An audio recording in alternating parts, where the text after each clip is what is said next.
Opening. In many evaluation environments, judgment does not arrive all at once. It emerges through comparison. Performance is rarely assessed in isolation. Results are placed beside other results. Behavior is viewed against a shared reference, even when that reference is not explicitly named. Comparison is often presented as neutral, a way to ensure fairness, a method for maintaining standards across individuals. At first, it appears technical. Scores are recorded, assessments are completed, outcomes are grouped. But comparison does more than rank results.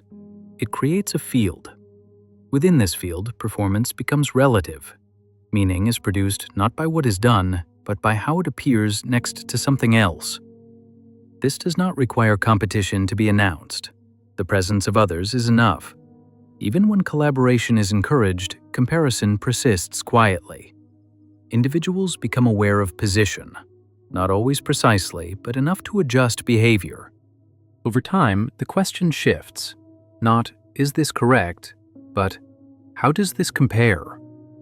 Evaluation no longer measures against an abstract standard alone. It measures against peers, averages, and expectations that move as the group moves. Comparison does not need to be emphasized to be effective. It only needs to exist. Once it does, attention changes, effort changes, risk changes. This episode observes that condition. Not comparison as motivation, not comparison as pressure, but comparison as an environment. A setting in which behavior is shaped by relative position, even when no one is explicitly watching. No judgment, no conclusion, only the pattern of how evaluation becomes relational and how position begins to matter quietly. Observation. Comparison enters evaluation environments quietly. It does not announce itself as competition. It arrives as reference. Results are placed side by side. Work is grouped, performance is discussed using shared language.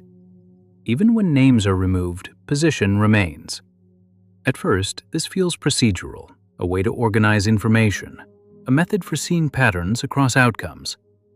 But once results are visible together, meaning begins to shift. Performance is no longer understood only on its own terms. It is interpreted in relation to others. What counts as strong, average, or weak begins to depend on context. Standards appear to move. An outcome that would have felt sufficient in isolation may feel inadequate when placed next to something else. Effort is recalibrated not by requirement, but by proximity. This recalibration does not require explicit ranking. Even partial visibility is enough. Knowing where one stands approximately is sufficient to shape behavior. Comparison becomes ambient. People adjust before results are finalized. Work is shaped with awareness of others. Pace changes, risk is measured against how deviation might appear in contrast. This adjustment often feels rational. It feels responsive to the environment. The system does not instruct individuals to compare. It provides conditions where comparison is unavoidable. Over time, attention shifts away from internal criteria. Satisfaction becomes harder to locate without reference. Performance feels incomplete until it is placed. Comparison also narrows variance. Extreme deviation attracts attention. Standing out carries risk. Blending in feels safer than exceeding or falling behind. As a result, behavior clusters. The system benefits from this clustering. Outcomes become more predictable. Distribution tightens. Evaluation becomes easier to manage. Nothing about this process requires intention. It emerges naturally wherever results are shared and visibility overlaps. Comparison does not need to reward or punish directly. It shapes behavior by making position legible. People begin to sense where they belong. They adjust accordingly. Evaluation continues to function smoothly. Comparison continues to operate quietly. And because this adjustment appears voluntary, it rarely draws attention. When comparison becomes placement. As comparison remains present, it stops functioning only as a method of assessment. It becomes a way of locating oneself within the environment. At first, comparison answers limited questions. How did this perform? Where does this result sit? Is it closer to expectation or deviation? These questions appear occasional. They seem tied to specific moments of evaluation. Over time, however, comparison becomes continuous. Results accumulate, feedback repeats, patterns begin to emerge. From these repetitions, individuals develop a sense of position. This position is rarely precise, it does not need to be. Approximation is enough. People begin to feel where they belong relative to others, not through explicit ranking, but through repeated exposure to outcomes, reactions, and reference points. Once this sense of position forms, behavior begins to orient around it. Those who perceive themselves near the center often adjust to protect that placement. They learn what level of effort maintains stability. They avoid risks that could move them outward. Consistency feels safer than exploration. Those who perceive themselves near the margins adjust differently. Some increase effort in an attempt to move inward. Others reduce engagement, sensing that movement is unlikely or costly. Both responses are shaped by the same field. Comparison no longer operates only at the level of performance. It begins to influence expectation. Effort is no longer guided solely by standards. It is guided by anticipated placement. Decisions are filtered through how they might affect relative position within the group. This filtering is rarely conscious. It becomes habitual. People learn what attracts attention and what passes quietly. They learn which deviations are tolerated and which linger. From this learning, behavior narrows. Over time, comparison begins to stabilize identity. Individuals no longer experience evaluation as something external. They internalize their perceived position. Self-understanding becomes relational. This does not require competition to be emphasized. Even in cooperative settings, comparison persists. People notice who is referenced, whose work is visible, whose outcomes are treated as typical. From these cues, a map forms. Once the map exists, movement becomes more difficult. Changing position requires effort, risk, and visibility. Remaining in place feels easier, safer. The environment reinforces this tendency. Outcomes that align with expectation pass smoothly. Deviations draw attention. As a result, behavior clusters. The system benefits from this clustering. Variance narrows, predictability increases. Evaluation becomes easier to manage. Comparison does not need to reward or punish directly. It shapes behavior by making position legible. People begin to self-regulate to preserve placement. Extremes are avoided, exploration is delayed. Over time, comparison becomes less about outcomes and more about belonging. Not belonging in a social sense, but belonging in a positional sense, knowing where one fits within the distribution. Evaluation no longer feels like measurement, it feels like location. The group holds its shape. Individuals adjust themselves to remain within it. Nothing here requires instruction, nothing needs to be enforced. Comparison continues to operate quietly, organizing behavior through relative position rather than explicit judgment. Machiavellian lens. From a power perspective, comparison is not simply a method of evaluation. It is a method of ordering. Unlike direct command, comparison does not require authority to intervene continuously. It allows groups to regulate themselves through relative position. Power benefits from this arrangement. When individuals are compared, they become attentive to where they stand. Attention turns inward and sideways rather than upward. Energy is spent adjusting position rather than questioning structure. Comparison distributes pressure horizontally. Rather than authority correcting behavior directly, individuals calibrate themselves against one another. Alignment emerges through mutual awareness rather than enforcement. From this lens, comparison is efficient because it externalizes discipline. Power does not need to punish deviation loudly. It allows deviation to become visible. Visibility is enough. Once position is legible, behavior adjusts automatically. Those above average moderate excess. Those below average feel pressure to conform. Extremes attract attention from all sides. This attention does not need to be hostile. It only needs to exist. Comparison creates a field where difference is noticeable and therefore risky. Standing out becomes costly. Blending in becomes safer. From a power standpoint, this reduces unpredictability.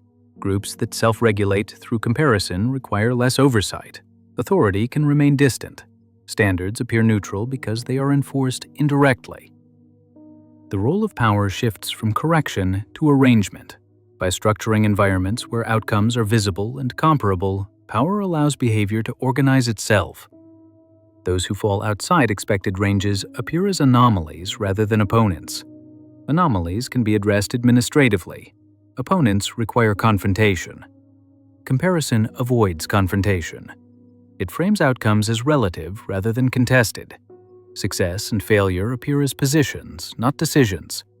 This framing protects authority. When individuals attribute outcomes to relative standing, they are less likely to question the criteria themselves. Attention stays on performance, not on the structure that defines comparison. From this perspective, comparison is not about fairness, it is about manageability. A group that understands its internal distribution is easier to govern. Movement becomes predictable. Behavior stabilizes around expectation. Power does not need to suppress ambition. It allows ambition to express itself within narrow bounds. Those who wish to advance focus on marginal gains. Those who wish to avoid attention aim for adequacy. Both remain inside the system. Comparison also fragments collective alignment. Individuals see one another as reference points rather than allies. Energy flows into relative adjustment rather than shared challenge. This fragmentation does not require hostility. It emerges naturally from comparison itself. From this lens, comparison is one of the quietest tools of power. It organizes behavior without issuing orders. It disciplines without appearing to discipline. Authority remains intact, not because it asserts itself, but because it rarely needs to. The group manages itself. And because this management feels personal and situational, it is rarely recognized as structural. Modern framing, Green. In contemporary evaluation environments, comparison rarely appears as a formal ranking alone. It operates continuously, often without clear boundaries. Scores may exist, grades may be assigned, metrics may be recorded, but comparison does not wait for official outcomes. It unfolds in parallel with daily activity. Visibility makes this possible. Results are shared, referenced, or implied. Feedback circulates unevenly. Exemplars are mentioned, averages are discussed. Even when names are removed, position remains legible. Modern systems rarely need to say who is ahead or behind. People infer it. This inference shapes behavior early. Work is adjusted not only to meet requirements, but to avoid falling behind perceived norms. Effort is calibrated against what appears typical rather than what is strictly necessary. Comparison becomes anticipatory. People begin to estimate how their performance will sit once placed among others.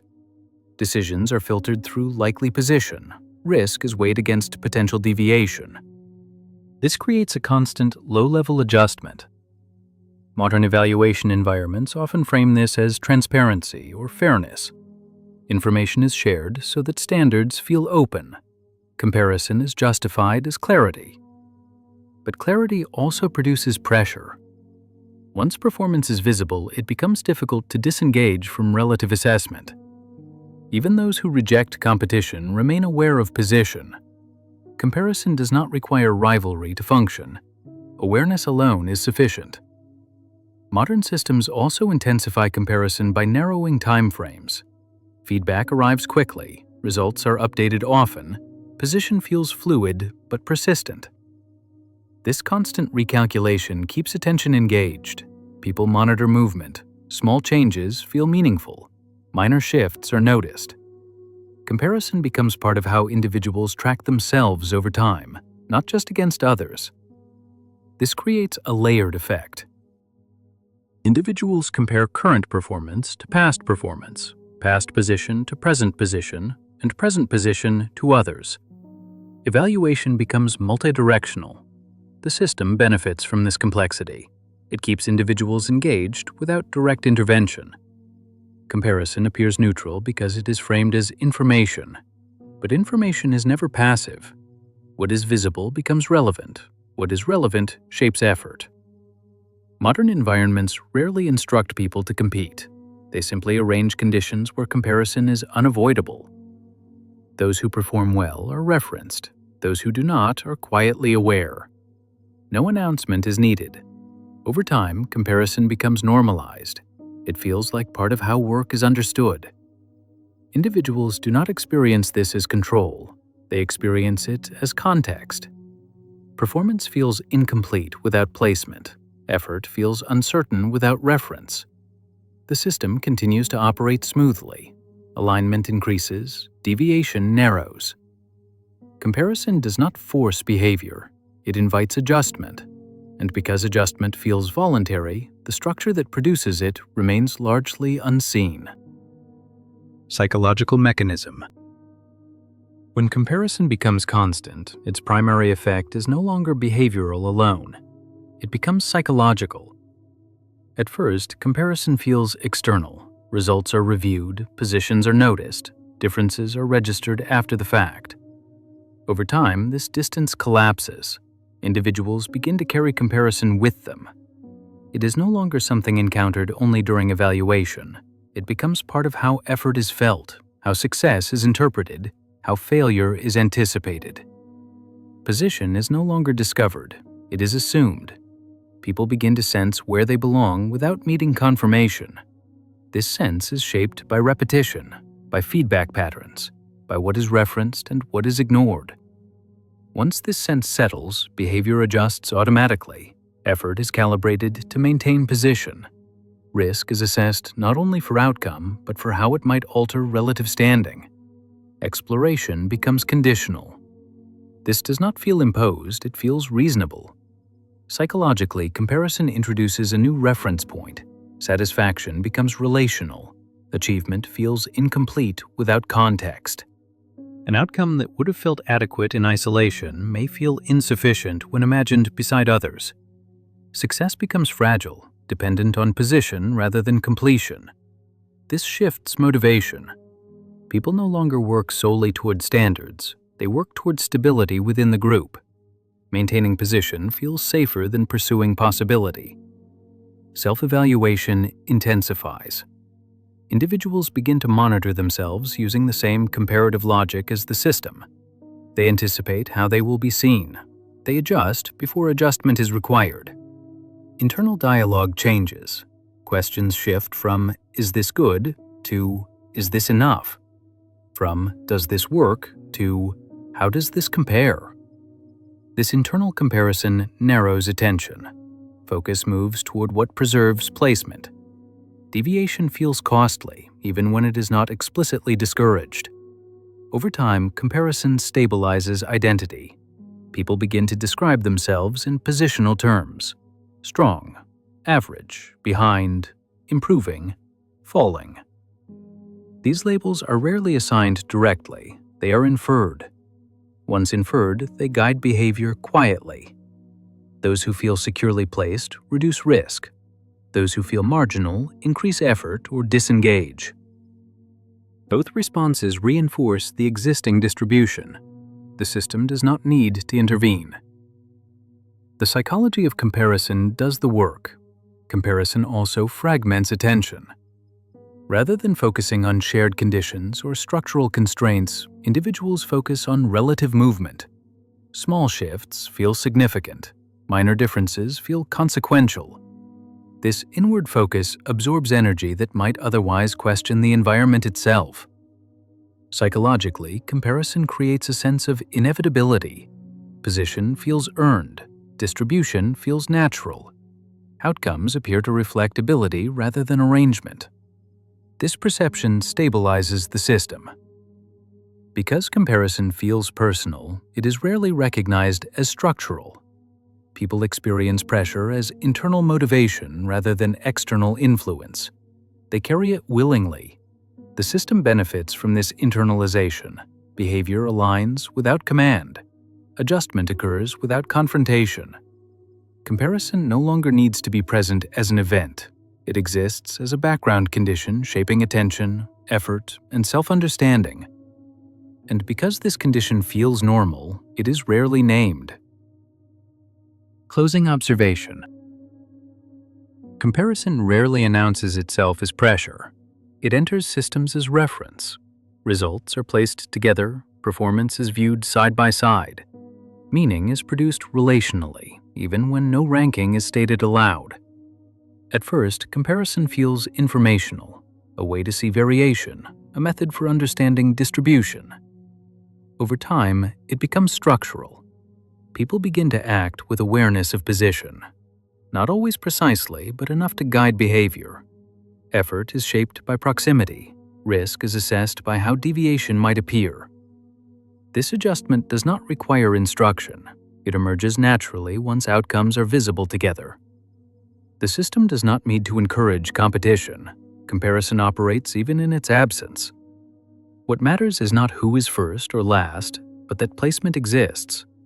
Once placement is felt, behavior organizes around it. Those who feel centrally placed tend to protect that position. Consistency feels safer than exploration. Those who feel marginal adjust differently, either increasing effort or withdrawing quietly. Both responses stabilize the same distribution. Over time, variation narrows, outcomes cluster. The group settles into a recognizable shape. This stability feels earned. It feels natural. It feels like a reflection of individual difference rather than arrangement. Because comparison works relationally, it rarely feels imposed. Individuals experience pressure as self-generated. Motivation appears internal. The structure that produces this adjustment remains mostly unseen. Evaluation continues without interruption. Comparison continues without emphasis. No intervention is required. Work proceeds within these conditions. Position holds, adjustment persists quietly. Nothing dramatic occurs, nothing needs to change. And because the environment continues to function, comparison remains in place, shaping behavior without drawing attention to itself. Until the next observation.